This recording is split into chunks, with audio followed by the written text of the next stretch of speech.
From loss to making twice the profit. How ITC changed the lives of 40 lakh farmers? About 50% of the employment opportunities in India depend on agriculture, but still farmers suffer from poor living standards. A report suggests that an average of 28 farmers commit suicide due to financial struggles. Every time we hear such news, we convey our condolences, blame the government, and move on. But such tragedies keep repeating themselves. Who is to blame for the poor state of farmers? ITC has taken measures to improve the living conditions of 40 lakh farmers in 35,000 villages. Farmers who were suffering from losses are now making twice the profit. In 1999, large quantities of soya beans, close to 4 million tons, were being harvested. Uttar Pradesh contributed to 80% of those total harvests. About 80% of the soya beans were used to feed cows and chickens. Besides that, they were also used to produce soya milk, which was then exported to countries like China,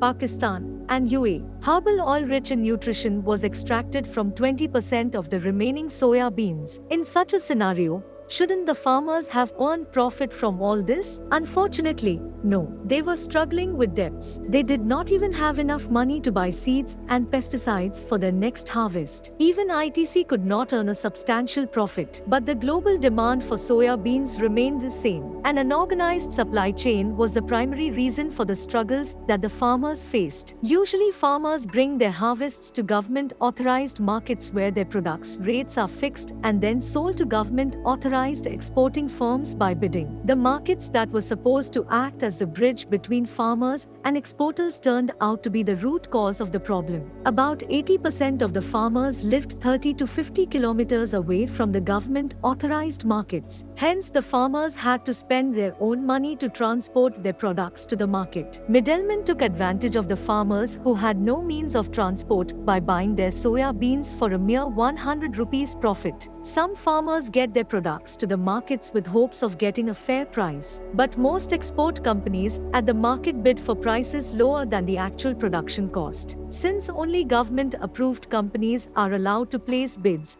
other companies could not compete in the bidding process. For 1 quintal of soya beans sold at 8,000 rupees, the farmers earn a profit of 2,500 rupees. But the export companies agree among themselves to offer only a price of 6,000 rupees. In such a situation, farmers could not take their products back home and are forced to sell them at the lowest price. Even after their products get sold at market, it takes weeks and months for them to receive the money. The situation keeps getting worse for the farmers as they are able to recover only 30% of the production cost. Such circumstances force them to take loans, which they struggle to repay, and then they end up taking tragic decisions. It was in this context that ITC came up with a project called eChaupal. In the year 1999, many villages were provided with computer, internet, and printer facilities. A website called Soya Sobal was created, and all the information like when farmers should sow, how much to sow, and at what price soya is sold in the market was made available on the computer. Experienced persons were employed to guide the farmers in each village. Farmers had to pay 0.5% commission to them.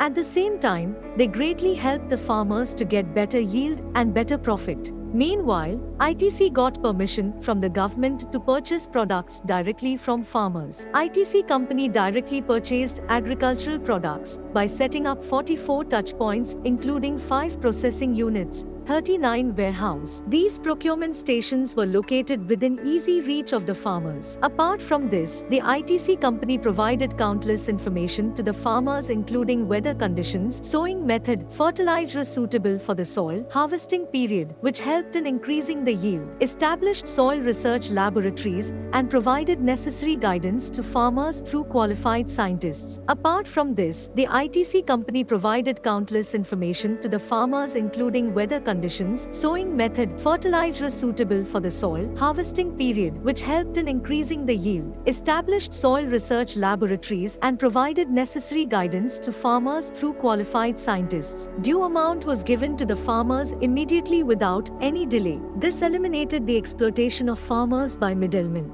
The farmers were able to buy materials for their next harvest since they had the money in hand. As ITC bears 3% of the transport costs, the farmers get an additional 8% profit. Thus, 40 lakh farmers from 35,000 villages in 10 states have benefited from ITC e-Chopal scheme. In Today and Hush 39, as environment, export companies do not need to obtain any special permission from the government to purchase directly from farmers. In that way, companies like Swiggy and Zomato buy produce from farmers and deliver it directly to restaurants and commercial establishments. Through this, the supply chain is expanding. Those involved in organic farming and hydroponics farming need to learn about contract farming in the future. It will be a great opportunity for those who want to achieve in the field of agriculture.